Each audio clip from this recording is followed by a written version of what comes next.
We all know the Sahara. It's practically a household name. The largest hot desert on our planet, a seemingly endless ocean of sand, its area eclipsing even the entire contiguous United States. But let's ask ourselves a question. What secrets lie buried beneath those towering dunes? To uncover the truth, we must journey back through the eons, diving deep into the ancient history of our blue planet. Imagine just 6,000 years ago, a radically different Sahara existed. Lush grasslands stretched as far as the eye could see. Humans walked this land, not in a struggle for survival against the elements, but thriving, spreading agriculture across a fertile landscape. Here, in the north of Africa, the dominant color was green. Abundant rainfall nourished shimmering lakes, meandering rivers, and sprawling pastures. Even forests thrived in this prehistoric paradise, a stark contrast to the barren, unforgiving landscape we see today. But then, the winds of change began to blow. The climate started its inexorable shift. The region, once so verdant, slowly began to parch. Vegetation withered and died. The wind, an indifferent sculptor, took over. It relentlessly eroded the fine sediment, now exposed and vulnerable, as plant roots no longer bound the earth. Give it a few thousand years, and the Sahara we recognize today began to emerge. A sea of sand and rock stretching to the horizon. Yet, here's a surprise. Sand actually constitutes only about a quarter of the Sahara's total surface area. The iconic yellow sands are just one element in a far more complex story. The desert also encompasses vast gravel plains, shimmering salt flats, and imposing plateaus. This makes you wonder if our very understanding of the word desert is accurate. For geologists, those who dedicate their lives to studying such terrains, the definition is surprisingly simple. Precipitation. If an area receives little to no rainfall, it qualifies as a desert. The Sahara certainly fits this criterion, its average annual rainfall a meager 3 inches. Compare that to New York City, which receives nearly 45 inches of rain each year. Measured by precipitation, this sandy expanse is only the third largest desert on Earth. The true giants are Antarctica and the Arctic, polar deserts dwarfing the Sahara by millions of square miles. It might seem strange, but deserts come in different flavors. The Arctic and Antarctic are polar deserts characterized by freezing temperatures, while the Sahara is a subtropical desert, scorched by the sun. The difference in air temperature is staggering. In the heart of Antarctica, temperatures can plummet to a bone-chilling 26 degrees. Contrast that with the Sahara's record high of 136 degrees. But even this scorching landscape has a cool side. At night, the temperature in the Sahara can drop to levels similar to the average yearly temperature in Denmark. This dramatic temperature roller coaster makes choosing the right outfit for a Saharan adventure a real challenge. And what about the sand itself? How deep does it go? The depth varies considerably, ranging from 70 to 140 feet. That's not as deep as you might imagine. If you were to place the Statue of Liberty in a towering Saharan dune, about half of it would still be visible above the sand. The Sahara's immense sand deposits were created by aeolian processes, a term derived from the Greek god of the wind, Aeolus. Over countless millennia, the wind has relentlessly sculpted and reshaped the Earth's surface. In arid regions with sparse vegetation, wind erosion occurs at an accelerated rate. This is precisely what happened in North Africa. Beneath the shifting sands lies the bedrock, fractured and weathered clay. If you were to dig deep enough, you'd find this geological foundation virtually everywhere on the planet. However, the Sahara possesses a crucial difference. While most regions have a layer of soil covering the bedrock, this is not the case here. The arid climate and lack of vegetation have allowed sand to directly blanket the ground below. Over the course of millennia, a wealth of fascinating artifacts has become entombed within the desert sands. Petrified tree trunks, for example, are relatively common finds. These are essentially preserved prehistoric trees, remnants of a time when the region was a lush, green forest. Some of these fossilized trees stand at an impressive 65 feet tall. The wood is so remarkably preserved that you can still discern the intricate texture and knots. fossilized pine cones have even been discovered, offering a glimpse into this ancient ecosystem. In 1992, scientists stumbled upon peculiar glass fragments scattered across the eastern Sahara. These canary yellow shards were distributed over hundreds of miles. These fragments weren't the product of an ancient civilization, although ancient Egyptians did prize them for crafting jewelry.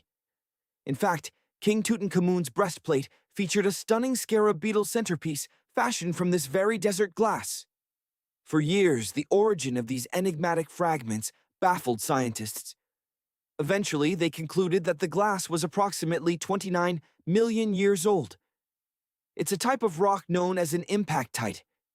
As the name suggests, impactites are formed when a meteorite strikes the Earth's surface. The impact generates tremendous heat. Scientists estimate that the temperature required to melt the mineral into glass was close to a staggering 3,100 degrees Celsius.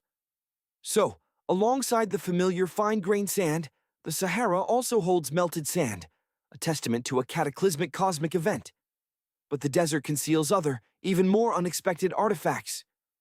Shark teeth are frequently discovered in Morocco, which occupies the western part of the Sahara. What are the fossilized teeth of these marine predators doing in the middle of the desert? Millions of years ago, this part of the world looked drastically different. A vast sea, the Trans-Saharan Seaway, once sliced through the land that is now desert.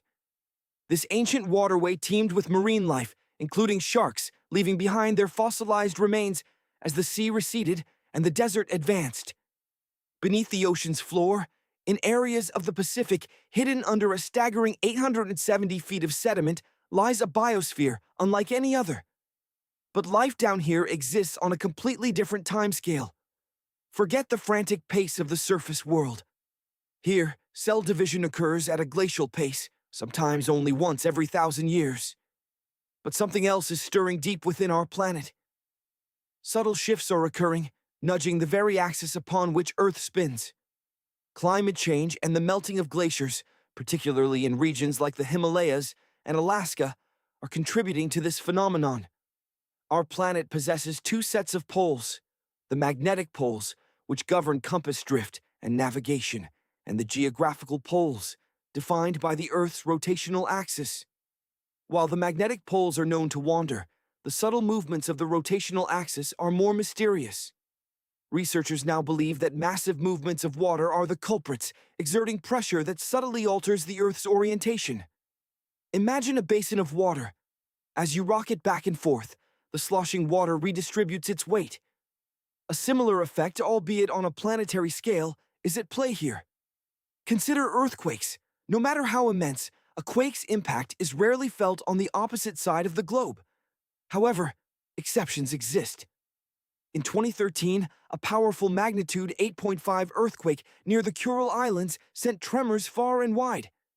Originating at a depth of 400 miles, its energy was so profound that residents of Australia reported feeling the ground tremble. The most powerful earthquake ever recorded struck Chile in 1960, registering a staggering magnitude of 9.5. The rupture zone, the area where the Earth's crust fractured, stretched an incredible 301 to nearly 620 miles along the Chilean coast. But could an earthquake of magnitude 10 or higher occur? The answer, surprisingly, is no. The magnitude of an earthquake is directly linked to the length of the fault line where it originates. A fault, simply put, is a fracture in the Earth's crust where massive blocks of rock grind past each other. To generate an earthquake of magnitude 10 or greater, we would need a fault line that extends around a significant portion of the planet, a geological impossibility. An earthquake of magnitude 12?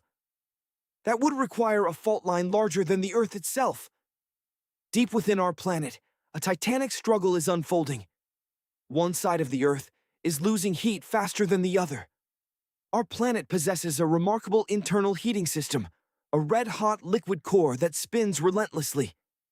This rotation generates both a magnetic field and the force of gravity, which anchors our atmosphere close to the surface. The Earth also absorbs vast amounts of heat from the sun.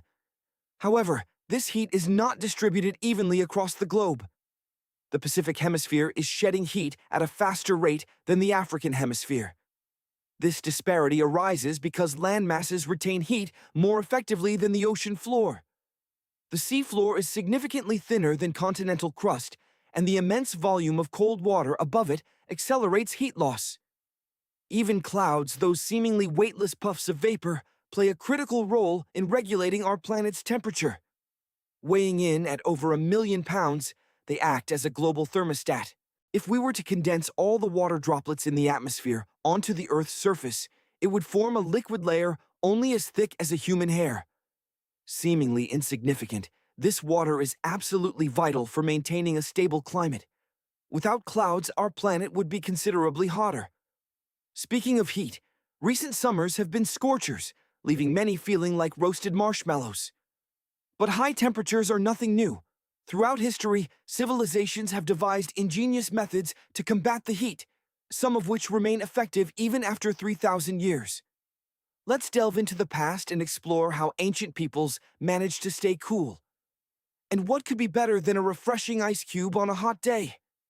In the deserts of ancient Persia, people faced an even greater challenge: preserving food in extreme heat. The Persians ingeniously developed a system for storing ice year-round. These structures were called yakchal, which translates to ice pit. These were no ordinary coolers. These were sophisticated underground refrigerators. Yakchals typically appeared as dome-shaped mud brick structures above ground. The secret to their cooling power lay in their design, which incorporated an evaporative cooling system. During the cold desert nights, the Persians harnessed the power of radiative cooling. They constructed shallow trenches where they spread thin layers of water. As the night air cooled, the water froze, defying the daytime heat. The ice was then collected and stored in underground square chambers. By repeating this process, they accumulated vast quantities of ice, taking full advantage of the desert's natural temperature fluctuations. Let's journey back in time to discover the ingenious methods ancient civilizations used to combat scorching heat. Imagine, if you will, a world without air conditioning, where survival in arid climates depended on human ingenuity. First, picture ancient Persia, where they crafted remarkable ice houses known as yakchals. These weren't your average refrigerators. These were massive, above-ground structures, some reaching incredible heights. To enhance the cooling effect, these early engineers constructed towering walls, casting shadows over the storage areas during the hottest part of the day. But their ingenuity didn't stop there. They devised a brilliant wind-catching device called a badgir. Imagine this contraption strategically placed to capture even the slightest breeze and funnel it directly into the ice pits. Fresh air combined with ice, a truly winning combination. And to complete this feat of engineering, they built intricate water channels, qanats, bringing water from distant mountains directly to the yakchals and homes. As time marched on, the yakchals slowly faded from prominence, replaced by modern technology. But here's some welcome news. Dedicated preservationists in Iran are now restoring these ancient coolers. Should your travels ever lead you to the desert, a visit to these remarkable sites will offer a first-hand glimpse into the genius of ancient Persian engineering. Now, let's delve deeper into the wonders of wind catchers. These structures were far more than mere ice-making tools. They functioned as sophisticated cooling systems. Picture ancient Persia, now modern-day Iran, as well as Egypt and the Middle East. Imagine tower-like structures, adorned with openings at various levels, strategically placed to harness the raw power of nature's breath. These openings acted like magical portals, capturing refreshing gusts and guiding them directly into living spaces. Essentially, they were natural air conditioners. The breeze would gracefully descend, cooling the ground as it danced through the building.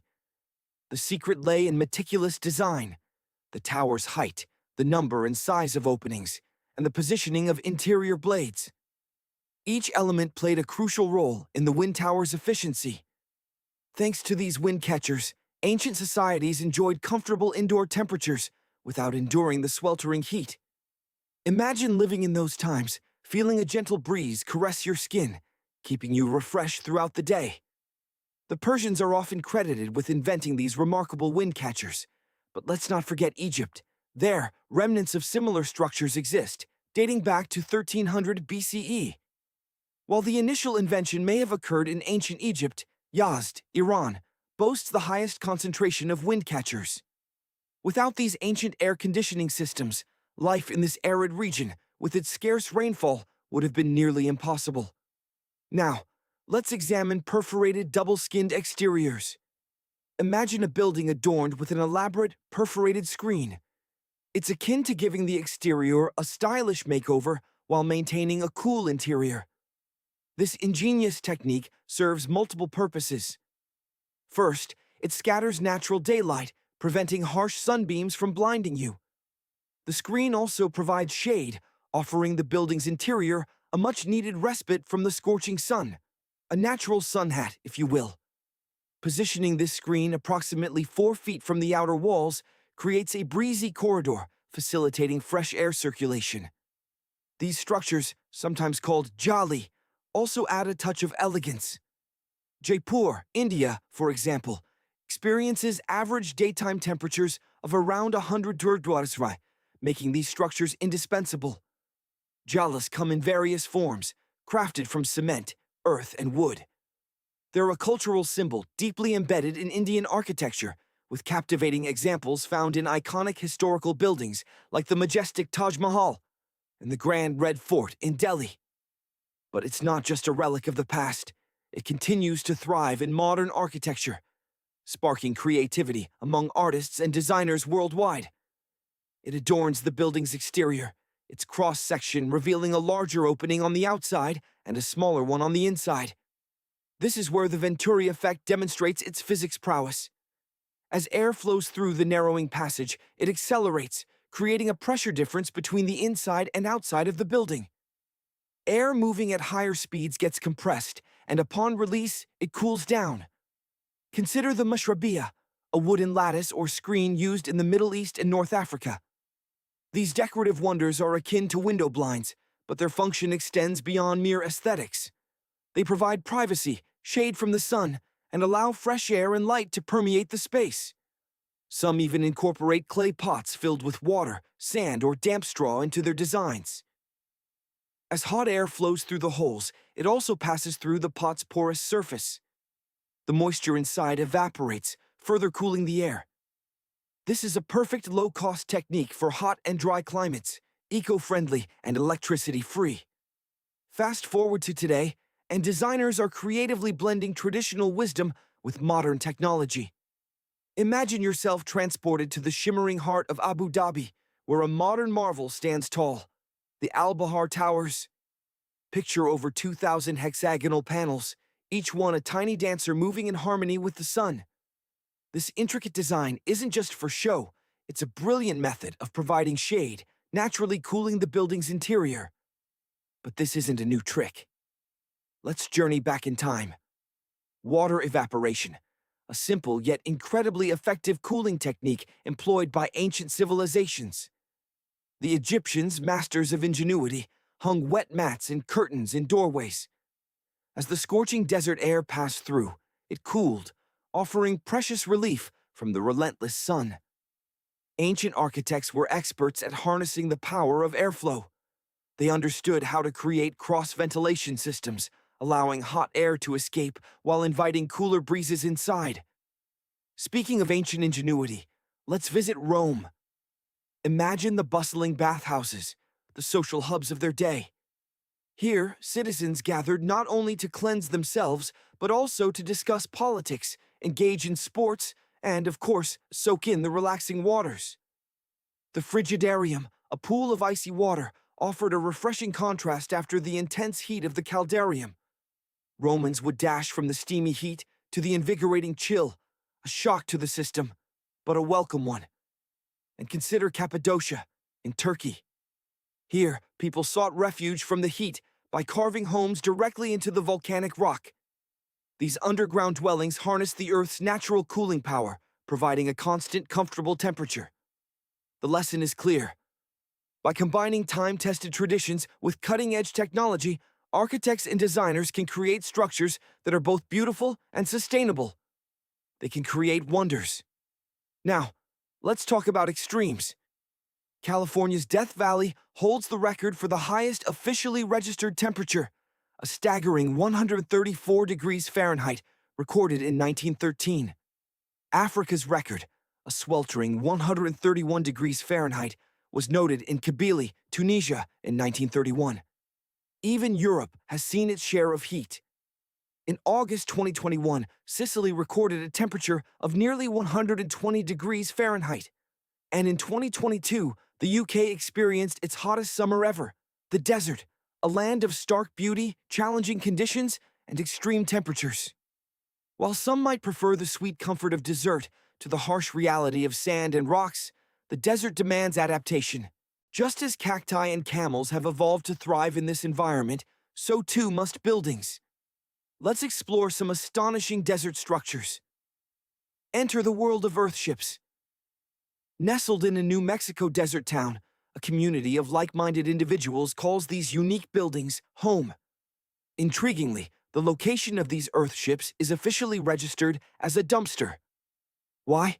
Because these structures are largely built from recycled materials, old tires, bottles, and cans. Earthships are a testament to green building principles. Approximately 40% of a typical earthship is constructed from natural or recycled materials. Imagine walls made from hundreds of used tires, packed tightly with earth. Then, picture floor-to-ceiling passive solar windows designed to capture sunlight during the winter and reflect it during the summer, maintaining a comfortable internal temperature year-round. Look closer, and you'll see plants, glass bottles, and aluminum cans artfully incorporated into the walls. It's a home unlike any other. The architect behind this innovative concept is Mike Reynolds. In the 1970s, he recognized the alarming levels of waste and consumption in our society. His response?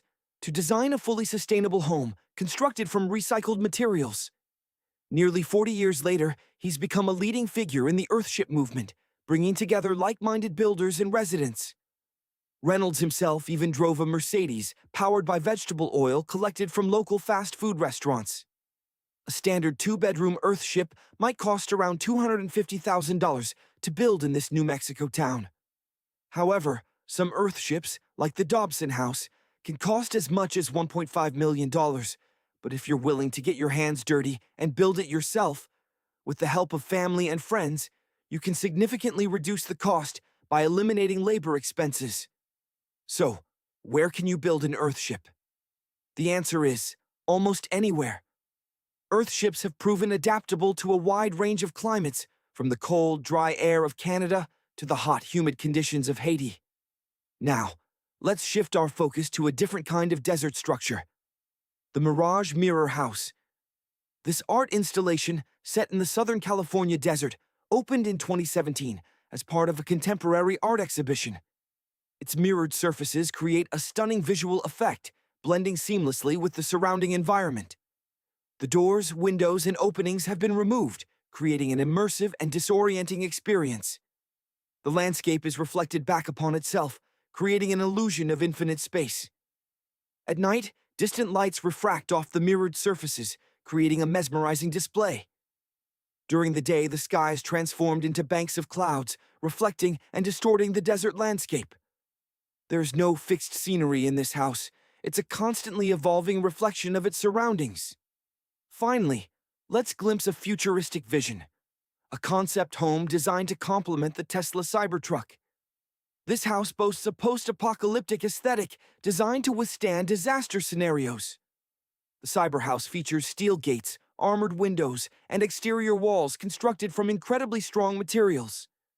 The modern home is controlled by an autonomous geothermal heat pump, ensuring a steady and comfortable internal temperature, regardless of the external conditions. In essence, it's a fortress of sustainability, ready to face whatever the future may hold. Imagine a structure so grand, its entrance could easily accommodate a colossal Cybertruck. This isn't science fiction. It's the King Abdullah Petroleum Studies and Research Center in Saudi Arabia, a laboratory rising from the desert sands. Think of it, a space inspired by the future, yet grounded in its environment. The Cybertruck, a beast of a vehicle, could be lifted to the second floor for ultimate security. This research center, designed to minimize energy consumption, showcases intricate patterns on its walls and ceilings, a subtle nod to the geometric traditions of the region. Now, let's journey to South Africa, near the rugged Swartberg Mountains. Here, on the edge of the vast Great Karoo Desert, sits the Swartberg House. It's more than just a dwelling. It's a 4-bedroom sanctuary. Picture this: a state-of-the-art temperature regulation system, acting as a shield against the scorching summer heat and a sun trap during the cold winter months. Our next marvel is the Grand Mosque of Djenné in Mali, a towering testament to ingenuity. Rising 52 feet into the sky, this mosque is constructed entirely from sticks and a unique blend of mud and other natural elements sourced directly from the desert floor. A true feat of engineering and local artistry. Venture with me now to Petra, the ancient city carved into the sandstone cliffs of the Jordanian desert. Imagine a city hewn from red, white, and pink rock, nestled among canyons and mountains. This was once a bustling trade center, a hub of commerce and culture. You've likely seen images of the treasury's impressive facade, a structure shrouded in mystery. Even today, scientists grapple with how the Nabateans managed to create such a magnificent structure thousands of years ago. But Petra isn't the only enigma in the desert. Did you know there's another mysterious place with a similar structure? Let's explore Medan in Saleh, once the second capital of the Nabatean kingdom. It holds over 100 decorated tombs, thousands of non-monumental graves, and a wealth of inscriptions and cave drawings, all set against a backdrop of towering sandstone formations. The secrets of this ancient civilization are etched into the very rock. Now, for something a little different. A solitary wooden shack in the Tangier Desert of Mongolia. This humble structure was once a post office, surrounded by nothing but endless sand. A mere 23 square inches, it likely didn't see many visitors. Abandoned for over 35 years, its fate took an unexpected turn when a woman named Mrs. Young stumbled upon it. She and a friend conceived a brilliant idea to offer a service for people to send letters and postcards from the world's loneliest post office without having to brave the journey themselves. And it worked! Though the post office rarely sees visitors in person, it thrives online. In December 2021, alone, over 20,000 letters and postcards were sent from this remote outpost. A post truck makes the arduous journey, picking up the letters from 6 miles off the nearest road, eventually shipping them to destinations all over the world. Returning to Saudi Arabia, we find the King Abdulaziz Center for World Culture, a building of striking design. This complex structure, a decade in the making, features a 321-foot-tall tower that commands attention. Our journey continues to Palestine, to the Stone Matters Pavilion. This stone structure spans 93 square inches, built entirely from 300 interlocking stones that support each other. The concave roofs, resembling giant bowls, are designed to collect rainwater. This is especially crucial in Iran, where the evaporation rate is 3 times the world average. The bowl-like design captures water, allowing it to form a single mass and slowing evaporation. The outer shell of the roof system also provides shade and promotes airflow, acting as a natural cooling mechanism. Next, we find ourselves in Egypt, where a project overlooks the desert, constructed from locally sourced materials like sun-fired bricks and palm wood. This building exemplifies traditional architecture. A water basin allows air to circulate, keeping the interior cool. Our final stop is the Almi Interpretation Center in Chile. The Atacama Desert is a major tourist destination, and to accommodate visitors, architects designed a visitor center as part of the infrastructure for the wind farm. The large windows maximize solar heating, keeping the building warm even during the cold winter months. But here's the kicker. The building is designed to go completely dark at night, dissolving into the darkness. Imagine stumbling upon it unexpectedly. This is the Black Desert House, a building that respects the stars, disappearing into the night sky. Imagine a landscape sculpted by time, an arid expanse where the sun blazes down on shifting sands. This isn't just any desert, it's a canvas upon which the mysteries of forgotten civilizations are etched. As twilight descends, the stars emerge, casting an ethereal glow that seems to amplify the secrets hidden beneath the dunes. Here, under the vast inky sky, The constellations appear to hang lower, their brilliance intensified by the clear, dry air. The familiar patterns seem almost within reach, beckoning us to unravel the enigmas that linger in the heart of this ancient wilderness. Perhaps in the cool night air, whispers of long-lost cultures can be heard, carried on the wind that sweeps across the desolate plains. Before us, the desert stretches out, concealing its secrets with an almost palpable sense of mystery. We see the stark beauty of the landscape, the weathered rocks, and the endless horizon, all hinting at stories untold. Are there forgotten monuments here, structures erected by hands long since turned to dust? Buildings that defy explanation, their purpose lost to the relentless march of time. Let us consider what might lie hidden beneath the sands.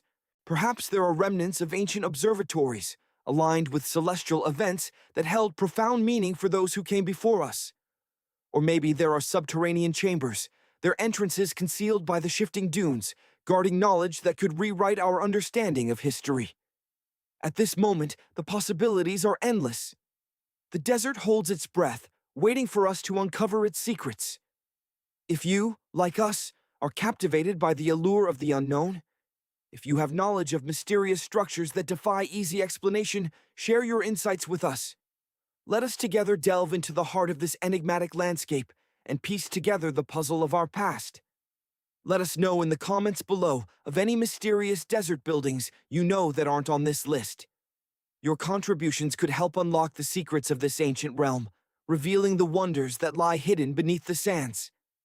Imagine, millions of years ago, where the Sahara Desert now stretches, a vast inland sea teemed with life. This wasn't a small lake. It was an immense body of water, approximately 165 feet deep, sprawling across the territories that would become modern-day Algeria and Mali. Within this prehistoric ocean, a diverse array of aquatic creatures thrived.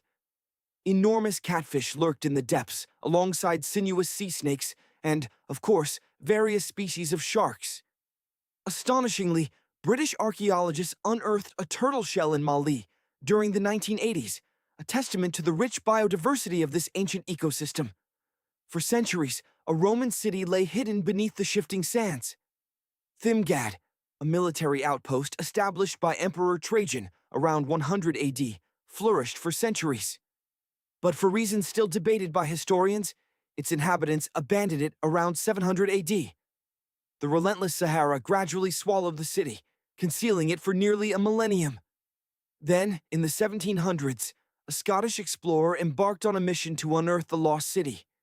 His team first revealed a towering sandstone triumphal arch, standing 40 feet high, reminiscent of those found in Rome and Paris. Soon after, an amphitheater emerged from the sand, followed by remarkably preserved statues of Roman emperors. The Scottish explorer's discovery was so extraordinary that initial skepticism ran rampant. It took another 2 centuries for archaeologists to fully excavate Thimgad. By the 1950s, the site covered an area equivalent to 10 polo fields. The ruins showcase the Romans' mastery of urban planning. The streets intersect at perfect right angles, forming what's known as an orthogonal grid, a layout mirrored in modern cities like New York. Historians estimate that Thimgad was home to around 10,000 residents during its peak, a melting pot of Romans and people of African descent. Today, over 2.5 million people inhabit the Sahara and its surrounding areas, spread across 11 countries. Their territory, however, is shrinking. The desert has expanded by 10% in the last century. This isn't a matter of sand simply spilling outwards. Instead, the ecosystems along the desert's fringes are gradually transforming. Wind erodes the soil, vegetation dwindles, and the conditions become ripe for desertification. This transformation is most evident in the Sahel, a region directly south of the Sahara. In response, African nations have united to create the Great Green Wall, an ambitious project aimed at halting desertification in the Sahel and pushing back the Sahara's relentless advance. The plan involves planting a vast wall of trees stretching from west to east across the continent. This proposed forest will be both long and wide, creating a formidable barrier against the encroaching sands. The Sahara and the Sahel share a long and intertwined history. Since ancient times, Camel caravans have traversed the treacherous route from Africa's Mediterranean coast in the north to the savannas in the south. The golden age of this trade began in the 9th century. These perilous journeys could take months to complete, covering a distance 2.5 times the length of the Grand Canyon. Explorers continued to unearth remnants of these ancient caravans, hidden beneath the Sahara's seemingly endless sands. At first glance, the Sahara appears lifeless, a desolate expanse of sand and scorching sun. But, hidden within this harsh environment, lurk creatures both dangerous and unsettling. Some pose minor health risks, while others are the stuff of nightmares, capable of leaving a lasting impression. Let's explore these inhabitants, starting with the merely dangerous and culminating with the truly terrifying. Imagine yourself walking through the desert. You spot a large teddy bear-like figure with open arms in the distance. You might dismiss it as a mirage, but curiosity compels you to approach. As you get closer, you realize it's not a plush toy, but a giant cactus. There's something peculiar about it, a strange, fluffy covering that makes its branches resemble a teddy bear's arms. This isn't fluff, however, but thousands of tiny needle-sharp spines, the reason to keep your distance. This is the jumping cholla, also known as the teddy bear cholla, Cylindropuntia bigelovi. It thrives in the desert regions of Arizona and northern Mexico. Don't worry, this cactus won't actively attack, but it will readily latch onto your skin or clothing upon contact. This dense covering of spines serves multiple purposes. It protects the cactus from animals, provides shade, and helps to regulate its temperature. The lateral branches are vital to the plant, as they carry out photosynthesis and store large amounts of moisture. Despite its menacing appearance, the cholla can be helpful to desert wanderers, but its needles pose a significant threat. A closer look reveals that they are shaped like tiny hooks. A single touch can embed hundreds of thorns into your skin, making them difficult to remove and causing considerable pain. Perhaps the most fascinating aspect of the jumping cholla is its unique reproductive strategy. The plant clones itself in new locations. When animals or people brush against the cholla, the cactus readily detaches a small piece of itself, along with its formidable array of needles. When this fragment falls to the ground, it takes root and begins to grow, creating a new cholla cactus. The degree of danger is about to rise as we move on to the next monster of the desert. Imagine, if you will, standing in the African savanna. The air shimmers with heat, and the horizon stretches endlessly. Suddenly, a large bird is running towards us, and it's no ordinary fowl. It's an ostrich. Many people dismiss these creatures as cowards, picturing them burying their heads in the sand. But let me assure you, that perception will vanish quickly should you find yourself on the wrong end of one. Typically, ostriches aren't aggressive. However, approach their nest too closely, and you'll regret it. And outrunning them? Forget about it. These birds can hit speeds of up to 43 miles per hour. You'd need a car to escape their wrath. They've been known to charge and strike with their powerful chests. There are even documented cases of ostriches attacking vans, causing considerable damage. But the true danger lies in their legs. Equipped with razor-sharp claws, they can deliver devastating blows, even incapacitating a prone opponent. So, heed this warning. Spot an ostrich in the distance? Turn and walk the other way. Now, let's shift our focus to the arid deserts of the southwestern United States and northwestern Mexico. Here, concealed beneath the sands, dwells a seemingly harmless creature. This small, spotted lizard spends most of its life underground, only occasionally emerging to hunt. Don't be fooled by its appearance. This is the Gila monster, Heloderma suspectum, a reptile packing a serious punch.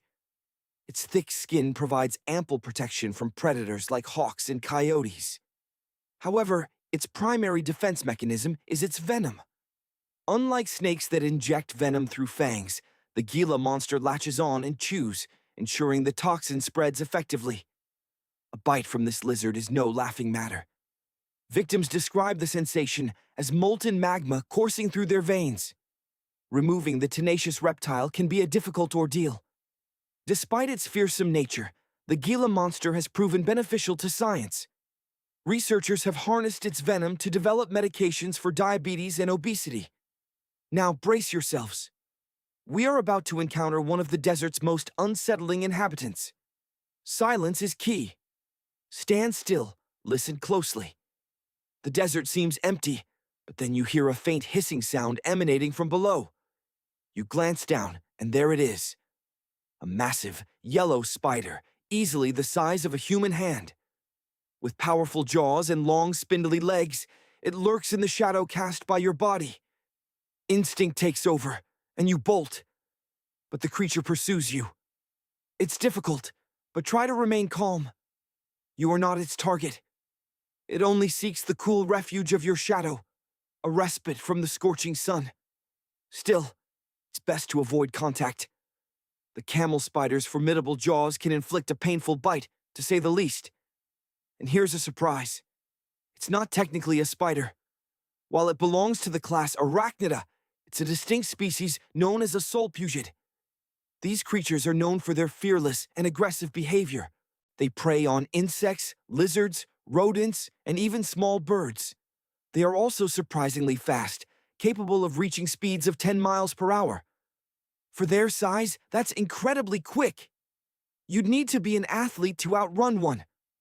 Camel spiders are most commonly found in the deserts of the Middle East, but they also inhabit Mexico and the southwestern United States. Nocturnal hunters, they avoid the sun during the day, often seeking refuge in shadows, hence their name, as they frequently hide in the shadows of camels. While they might avoid you during the day, they'll readily pursue you at night, especially if you have a fire. Solpugids are drawn to light, hoping to find a meal. Some species even produce a hissing sound to intimidate potential threats. Now, let's take a break from the arid landscapes and venture into the humid tropics of Tanzania. Here, beneath tree bark, among fallen leaves, and within dark caves, lurks another terrifying creature, the tailless whip scorpion. Imagine a scorpion, but without the tail.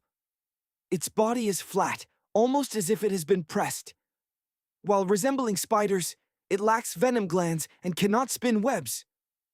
This monster is silent and swift, but its most striking feature is its two front claws, often twice the length of its body.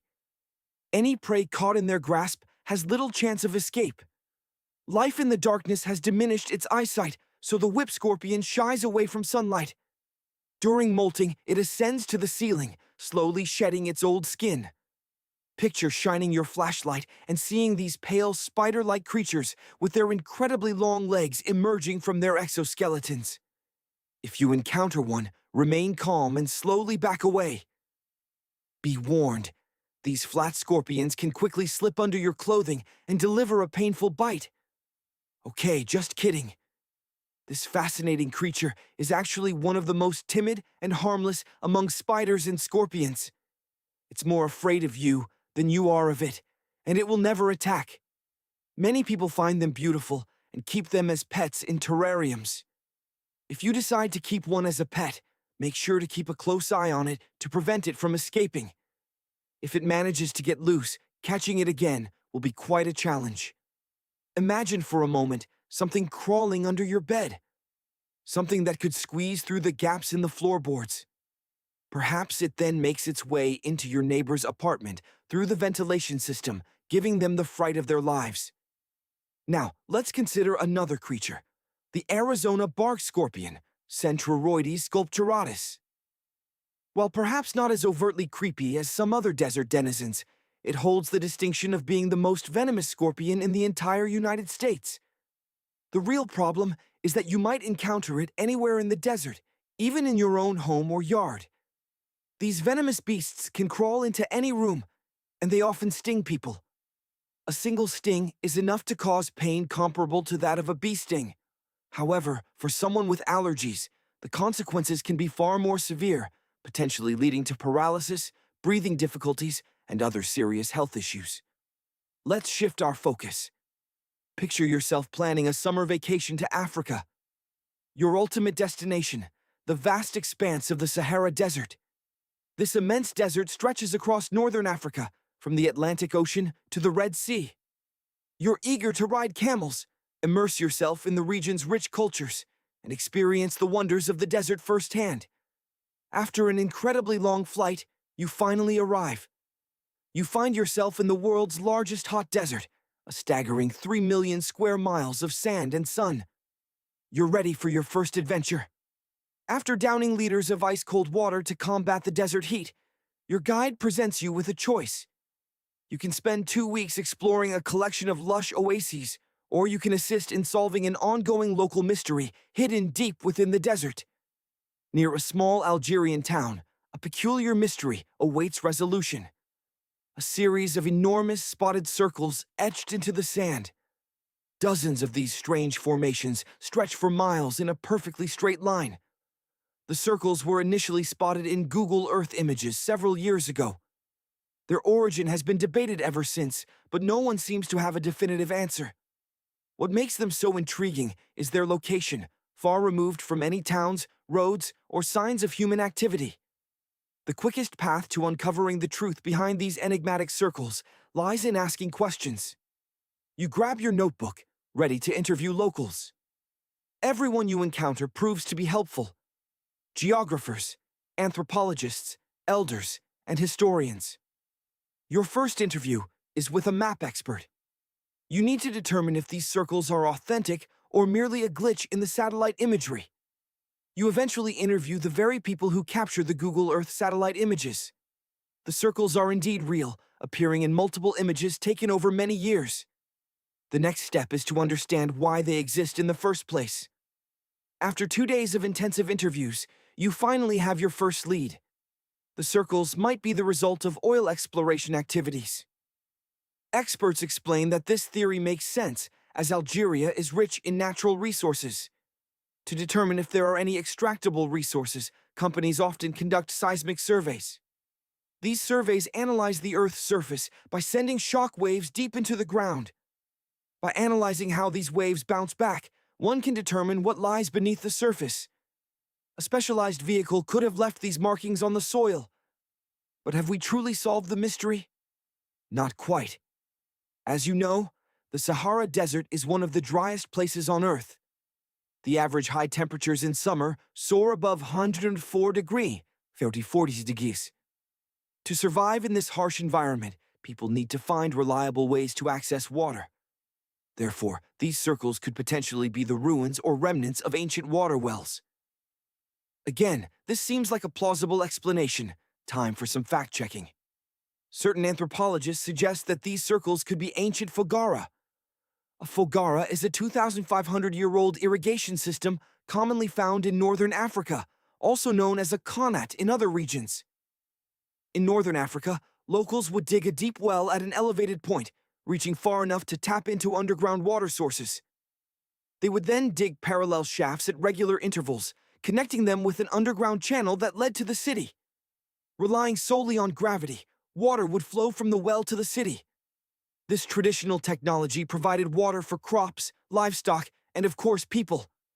These wells effectively created man-made oases. Even the name of the closest municipality, Fugre-Ezoa, hints at this possibility, as it is derived from fogaras, these ancient wells. This lead appears to be very promising. You decide to travel there to see for yourself. You hop on a local bus, sit back, and enjoy the ride. The landscape of northern Algeria is dotted with ancient-looking towns. You even spot the ruins of wells along the way. Opening Google satellite images, you can see the qanat markings on the ground. A series of holes stretching for several miles. But as soon as you arrive, you discover that you were wrong. Dale Lightfoot, a leading expert on qanats, states unequivocally that the circles are not qanats. Even the satellite images confirm the difference. Apparently, qanats or fogaras do not run in perfectly straight lines. They wouldn't be... Imagine yourself transported to Africa, a continent teeming with extraordinary wildlife, vibrant cultures, and a multitude of languages. But first and foremost, we find ourselves in the heart of the world's largest hot desert, the Sahara. It's midday, and the sun beats down with relentless intensity. You're parched, desperately seeking water and shade. For days, you've been trekking, hoping to stumble upon one of those legendary oases. You feel close, But the horizon mocks you, forever receding into the distance. Exhaustion weighs heavily on your mind, and your body aches under the oppressive heat. It feels as though you've consumed a mountain of fiery chili peppers, judging by the sheer volume of sweat pouring from your brow. And when we say hot, we're talking about an average of 100 degrees, 30 or 38 or so. Little wonder you're suffering, stranded in the planet's most expansive scorching desert. Now, I specify hot desert because the largest desert landscapes on Earth are actually the frigid expanses of Antarctica and the Arctic. Picture this. Antarctica's frozen desert stretches across an area roughly equivalent to 1 million LAX airports. That's Los Angeles International Airport for those unfamiliar. The Arctic desert is only marginally smaller, and just to put things into perspective, the Sahara Desert sprawls across northern Africa, reaching from the Atlantic Ocean to the Red Sea. Its total area could accommodate approximately 100,000 Disney World theme parks, all neatly arranged side by side. According to scientific research, the desert's boundaries are relentlessly expanding. Deserts typically emerge in subtropical regions due to a phenomenon known as Hadley circulation. This is where air rises at the equator and descends into... Let's rewind a bit. You find yourself captivated by the mysteries hidden within the Sahara's seemingly endless sands. It started with peculiar circular patterns etched into the landscape, begging for an explanation. Initial assumptions pointed toward towns, but this theory quickly crumbled upon closer inspection. These circles were isolated, far removed from any human settlements. Canals, explicitly designed to provide water to populated areas, were nowhere in sight. A valiant effort, indeed, but the enigma remained stubbornly unsolved. Just as you were about to concede defeat, you decided on one last field expedition. Days of meticulous preparation followed, securing off-road vehicles, gathering provisions, and assembling the necessary equipment. All this for the sole purpose of unraveling the riddle of the Sahara Circles. On the first day, you navigated over 99 miles into the desert's heart. You were eager to witness the raw beauty of this remote corner of the world.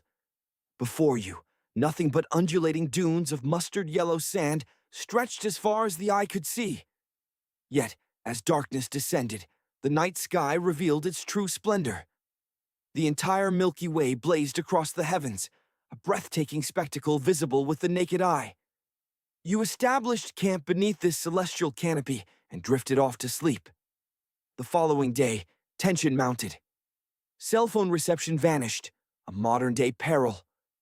Thankfully, you had the foresight to input the circle's coordinates into Google Maps, and the offline mode miraculously worked. Following the digital trail, you were led astray. Doubt began to creep in. Was this all a futile endeavor? But undeterred, you and your team piled back into the car and pressed onward. Driving a few more miles past the coordinates displayed on your phone. After a bone-jarring ride, you couldn't believe your eyes. There it was. An immense crater gouged out of the sand, encircled by 12 smaller holes. From above, it resembled a clock face stripped of its hands. On the ground, these features were incredibly subtle, so faint that you almost missed them entirely. As you meticulously surveyed the area, you noticed a common element linking all the holes. Thin metal wires protruding from the ground. Buried deep, these wires yielded to a gentle tug. As you began to excavate, an object slowly emerged from the sandy depths. Uh-oh! It appeared to be old dynamite. This discovery sent a jolt of surprise through the team. Prudence dictated an immediate halt to the digging to prevent any accidental detonations. At the end of the survey, you felt a mix of satisfaction and lingering curiosity. What could all this dynamite signify? And who was responsible for planting it there? The turning point of your adventure arrived as you were walking back to the car. A glint of light caught your eye. There, on the ground, lay a round, rusty object resembling a sardine can. What was it doing here? Could this unassuming artifact hold the key to unlocking the mystery of the circles? Acting on a hunch, you picked it up and placed it in the car. Back in the city, the puzzle pieces began to coalesce, revealing the story behind the Sahara Circles. You presented the photos and the sardine can to local experts for analysis. Their verdict was intriguing. As it turned out, the initial guess about seismic surveying was closest to the truth, but only partially correct. Why did we need to dig deeper? Because the initial theory was incomplete. The Sahara circles aren't historical remnants of seismic surveying. The technology didn't even exist when the circles were created. However, they are indeed related to oil exploration. The dynamite-filled holes represent an antiquated method of searching for oil deposits. The circles are the leftovers of surveyors searching for resources underground. And the sardine cans? Those were discarded by the workers who conducted the explosive operations. After all, everyone needs to eat, right? Based on the can's design, this activity occurred sometime in the 1950s and 1960s. So, these circles aren't ancient at all, more like modern relics. Well. I trust you're pleased that you joined us on this adventure to unravel this mystery. Until our next mystery-solving escapade. In the subtropics, a consistent circulation of air creates a drying effect, a phenomenon that significantly aids in the formation of desert landscapes. Since the 1920s, observers have noted an alarming trend. The Sahara Desert, one of the most iconic arid regions on our planet, has expanded by over 10%. But how is this expansion unfolding? To understand it, we must journey back in time. Today, the Sahara is synonymous with inhospitable conditions. To qualify as a desert, a region must receive less than 4 inches of rainfall annually. This meager precipitation results in extremely dry and arid conditions. Humidity is virtually non-existent, and daytime temperatures can soar to a blistering 130 degrees. Under such harsh conditions, plant and animal life struggle to survive, existing only in sparse pockets. Yet, imagine a vastly different Sahara. Picture this. 20,000 years ago, this sprawling desert was a lush, verdant oasis. Recent discoveries have unveiled compelling evidence of what scientists now call the Green Sahara. In the mid-19th century, a German explorer traversing the Sahara stumbled upon ancient rock paintings and engravings left by nomadic artists. These artistic remnants depicted a world strikingly different from the arid reality surrounding him. Instead of endless sand dunes dotted with camels and sparse desert vegetation, the rock art showcased jungle animals like giraffes and hippos. Astonishingly, there were even depictions of livestock and grazing animals, such as cattle and sheep, an image seemingly impossible in the modern Sahara. These depictions were incredibly detailed, suggesting that the artists had close encounters with these animals. This rock art is scattered across the northern reaches of the African continent, stretching from Western Sahara to Saudi Arabia. Geologists soon became deeply intrigued, recognizing the potential significance of these findings. Their investigations confirmed that North Africa was once considerably wetter. Evidence emerged from deep-sea sediment samples taken off the coast of Mauritania. These samples, composed of underwater sand and mud known as Saharan dust flux, provided crucial insights. Geologists realized that a green Sahara was, in fact, a historical reality. The amount of dust blowing off the desert and settling on the ocean floor is directly correlated to the climate's dryness. The sediment cores revealed that during the humid period, dust levels were significantly lower, approximately half the amount compared to current conditions. This humid period is linked to Earth's natural cycles. Our planet rotates on an axis tilted at roughly 23.5 degrees. However, this angle isn't constant. It fluctuates over long periods. Earth's tilt dictates the amount of sunlight each hemisphere receives, impacting various ecosystem functions. During the era of the Green Sahara, the Northern Hemisphere received between 4% and 8% more sunlight than it does today. As the Earth tilted around 20,000 years ago, the Northern Hemisphere was bathed in more direct sunlight, dramatically increasing humidity levels in the region. As the Northern Hemisphere warmed, it triggered a surge in monsoon activity, specifically the West African monsoon. Monsoons are wind systems that heavily influence a region's rainfall and humidity. As one part of the globe heats up, it causes more air to rise, drawing moisture into the atmosphere and leading to increased rainfall. Gradually, northern Africa transformed into a wetter landscape. The increased moisture turned the Sahara into a region dotted with numerous bodies of water. As vegetation flourished, plants retained moisture far more effectively than bare sand. Evidence of natural basins and massive lakes, so vast they could contain all of the U.S. Great Lakes, has been discovered throughout the Sahara. Archaeologists have unearthed evidence of thriving societies in what are now arid areas. These ancient cultures skillfully harnessed the benefits of the African humid period. Researchers estimate that the human population across the Sahara peaked around 9,000 years ago. Traces of fireplaces, hunting tools, fish hooks, and even mounds of fish bones paint a picture of this bygone era. Records indicate that there have been over 230 green periods over the past 8 million years. Solar radiation is perpetually shifting due to natural orbital cycles, virtually guaranteeing another green Sahara moment in the future. It may be thousands of years away, but it will inevitably occur. And just as the Sahara turns green, it reverts to its arid state. All it takes is a significant axial tilt and a few years of readjustment. However, another more immediate phenomenon is capturing the attention of scientists. Recent studies conducted by the National Science Foundation and the University of Maryland reveal that the Sahara has expanded by 10% in the last 90 years.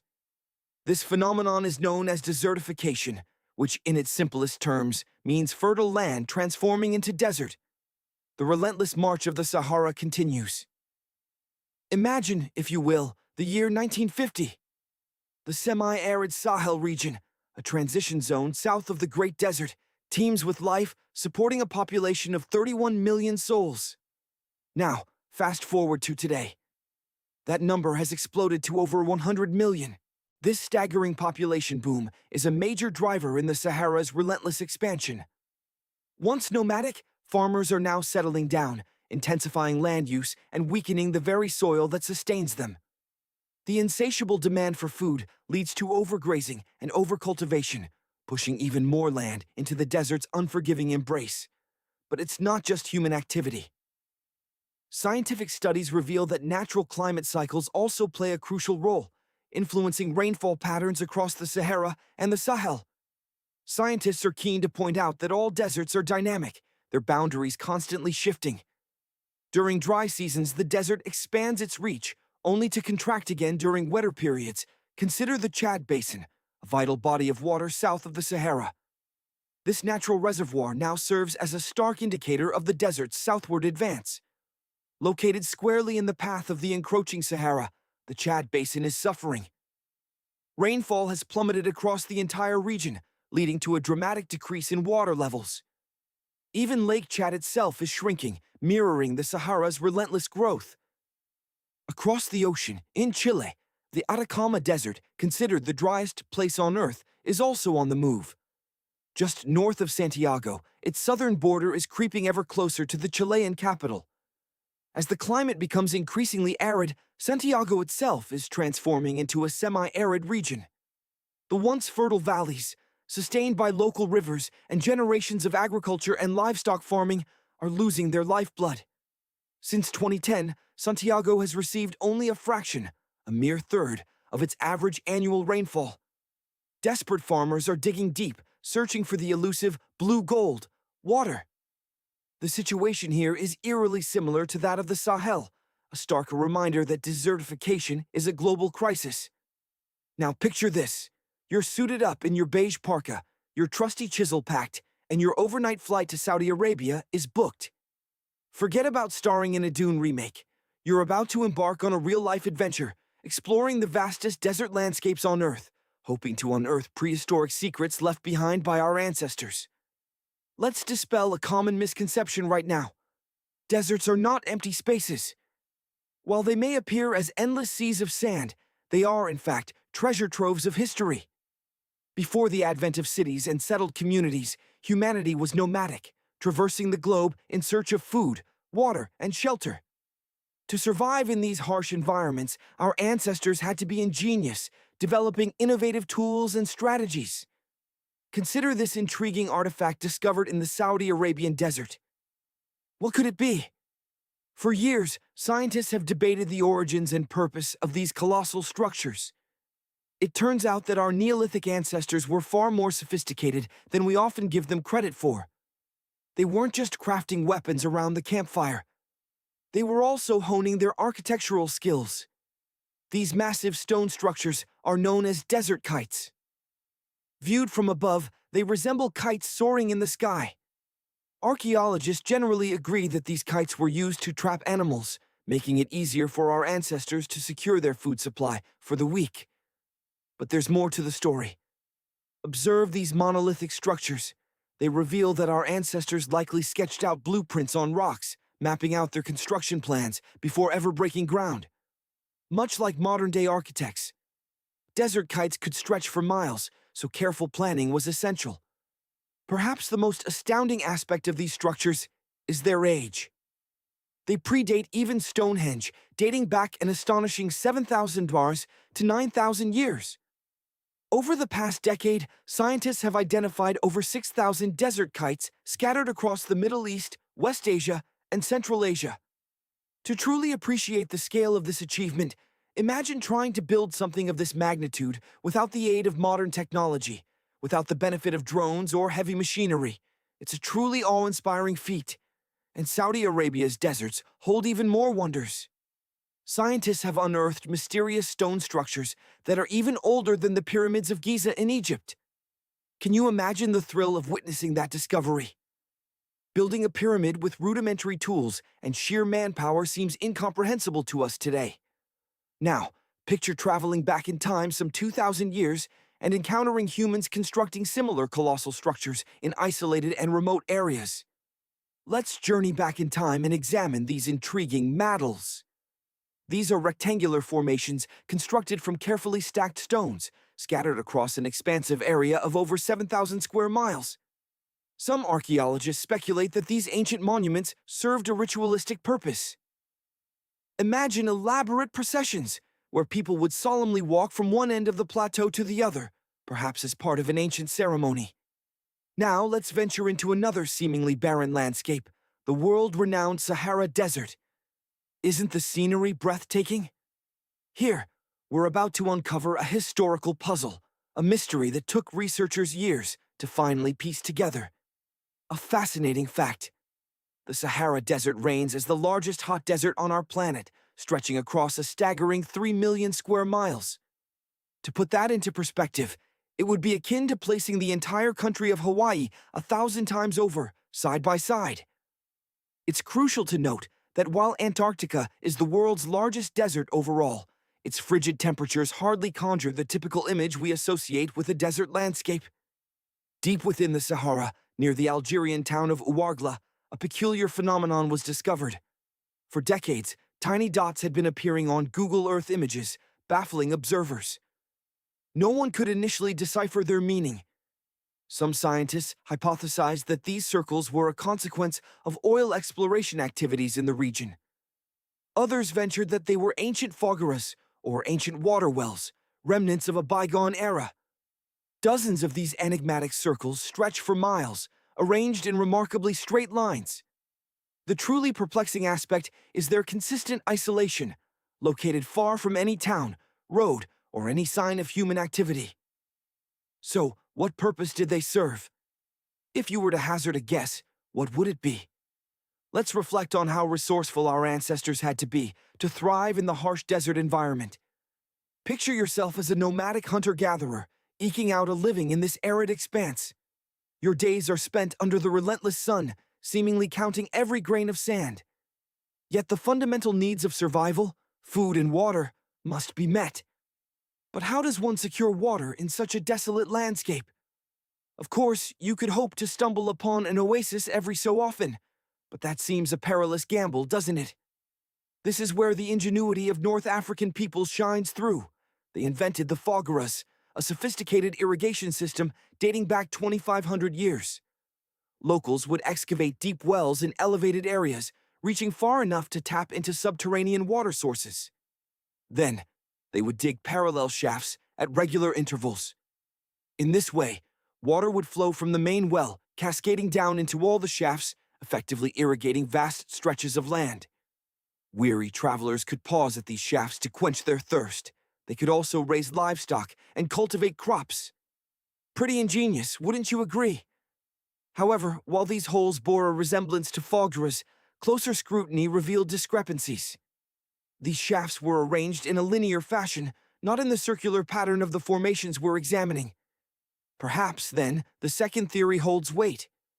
Could these desert holes be linked to oil exploration activities in the region? Let's examine these holes more closely, using Google Earth to get a better perspective. From afar, they may not seem particularly large, but in reality, they are enormous craters. The key to unraveling their mystery lies hidden beneath the sands. Imagine you were one of the researchers initially tasked with uncovering the truth behind this enigma. You would have discovered something remarkable buried within the sand: discarded dynamite and vintage sardine cans. Piecing together these clues, scientists realized that these sardine cans dated back to the 1950s and 1960s. It appeared that entire teams from that era had camped out in the area while conducting surveys for oil deposits. And what about the dynamite? These were used for seismic surveying, a technique employed to determine the presence of oil and gas reserves beneath the Earth's surface. Continuing our exploration of North Africa, we encounter another desert mystery worthy of investigation. Near the city of Tiaret, southwest of Algeria's capital, one stumbles upon 13 peculiar monuments. These structures are known as jadars. They are pyramid-like in shape, and as far as scientists can ascertain, they served as final resting places for the people who once inhabited this region. Who were these people? Most likely, they were Berber nomads. These jadars were probably constructed between the 4th and 7th centuries CE. Upon venturing inside these monuments, scientists discovered that they were quite expansive. They found large underground vaults, chambers, and labyrinthine corridors that branched out into over 20 compartments. It could take upwards of 2 hours to explore them fully. Furthermore, our ancestors adorned the walls with depictions of animals and hunting scenes. While there is no definitive confirmation of the precise purpose of these jadars, the evidence suggests they were elaborate tombs built to honor and house the remains of the Berber elite. It's a truly remarkable discovery, isn't it? I'm certain that the world's deserts hold countless more mysteries waiting to be unraveled. See you next time as we delve further into the mysteries of our planet. Imagine the Earth, a colossal sphere of rock and fire spinning through the void. It's a world of immense power and hidden secrets. This is a story of unseen forces, of layers within layers, and of the very ground beneath our feet. Our planet, as we understand it, is built of 3 primary layers. First, there's the core, split into 2 distinct parts: a scorching, dense inner core and a molten outer core. Encasing that is the mantle, a thick, semi-molten layer of rock. Finally, we have the thin crust, the surface, the fragile skin on which all life exists. Or so we thought. Recently, scientists have discovered a new enigmatic layer nestled deep within the solid inner core. This is a realm we can barely glimpse, a place of unimaginable pressure and heat. Earth's inner core, a sphere roughly 2/3 the size of our moon, is primarily composed of solid iron and nickel. It's an inferno down there. The temperature at the Earth's center rivals that of the sun's surface. The outer core, a swirling ocean of molten metal, can reach temperatures of nearly 10,000 degrees Fahrenheit. Exploring this realm is an incredible challenge. We can't physically venture there. It's like trying to peer through a grimy window thread 200 miles thick of churning molten metal and rock. Instead, we rely on indirect methods. Laboratory experiments on superheated, pressurized rocks, analysis of seismic wave signals, and complex computer models. When an earthquake strikes, it unleashes seismic shock waves that ripple through the Earth. These waves travel at varying speeds depending on the direction they take and the materials they encounter. In a groundbreaking study, a team of scientists analyzed a massive data set of 100,000 deep earthquakes, some originating more than 60 miles beneath the surface. Picture this. An earthquake erupts on one side of the planet, and scientists meticulously track its waves as they journey across the globe to the opposite side. The waves change as they pass through different materials, and by studying these changes, scientists can infer the composition of the Earth's layers. This is how they discovered the new layer within the core, thanks to the subtle but significant shifts in the earthquake waves. Normally, these shock waves travel along the equator, but deep below, they deviate, veering off at angles of approximately 60 degrees. When waves pass through the inner core from north to south, they travel faster than waves moving parallel to the equator. This subtle difference revealed the presence of a distinct new layer. Understanding the Earth's core is crucial because it generates our planet's magnetic field. This invisible shield protects us from the relentless solar winds, streams of charged particles constantly emitted by the sun. Without this magnetic field, life on Earth would be impossible. Intriguingly, in the 1960s, scientists discovered that the Earth pulsates every 2 seconds. It's like a giant planetary heartbeat, a rhythmic tremor that courses through the ground.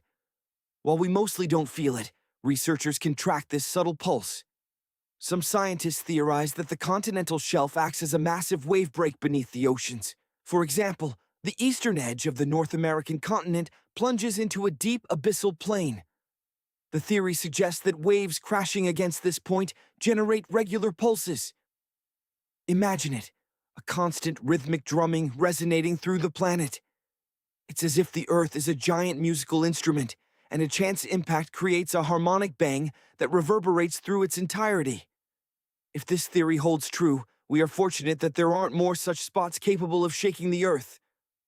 Other scientists propose that volcanic activity near a critical point triggers the pulsation. The island of São Tomé, located in the Bight of Benin, is one such potential location.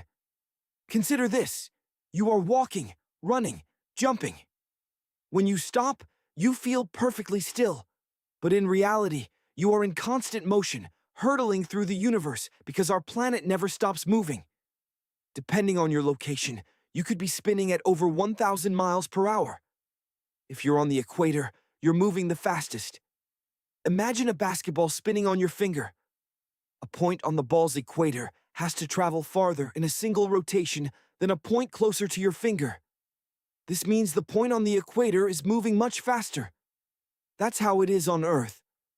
Our planet is a master of recycling. The very ground we walk on is constantly being transformed. The Earth's rock cycle turns one type of rock into another in an endless loop. Deep within the Earth, magma churns. When this molten rock erupts onto the surface, it cools and hardens into igneous rock. Tectonic processes, such as volcanic activity, earthquakes, and mountain building, then bring this rock to the surface. Once exposed, erosion begins to sculpt and break down the rock into small particles. These particles are then deposited, and the immense pressure from above compacts them into sedimentary rocks, such as sandstone. Sedimentary rocks can also be buried deeper and deeper beneath the Earth's surface. The intense heat and pressure transform them into metamorphic rocks. These metamorphic rocks can then be brought back to the surface, or even remelted into magma. Sometimes the Earth's crustal plates collide, with one sliding beneath the other. This process can transform rocks back into magma. We have explored only about 5% of the ocean depths so far. The ocean itself, and the life it harbors beneath the sea floor, remains a vast mystery. The sediments that underlie our oceans are home to diverse microorganisms that thrive even at depths of 1.5 miles beneath the sea floor. Microbes are hidden deep inside. These are the hidden secrets of our planet.